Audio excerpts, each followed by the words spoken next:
লায়াস্তাখলিফান্নাহুম feel আরদি কামাস্তাখলাফাল্লাযীনা মিন ক্বাবলিহিম।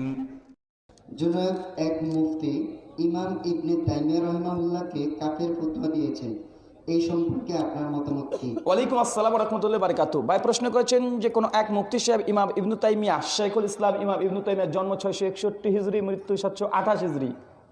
এই ব্যক্তিকে কোনো এক আলেম বা ওলেমা সে কাফের ফতোয়া দিয়েছে। এই ব্যক্তির হুজুর কি? হুজুর মনে কালো চশমা পড়েছে, মানে যাকে দেখে তাকে মানে কাফের বলে নাকি?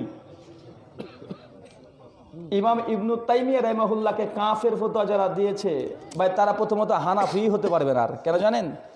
আল্লামা বদরুদ্দিন আইনি হানাফি রাহিমাহুল্লাহ তার বিখ্যাত গ্রন্থ হচ্ছে সহিহুল বুখারীর ব্যাখ্যাস উমদাতুল কারি। তিনি স্পষ্ট ইমাম ইবনে তাইমিয়াকে আহলুস সুন্নাহ ওয়াল জামাতের অন্তর্ভুক্ত বলেছেন।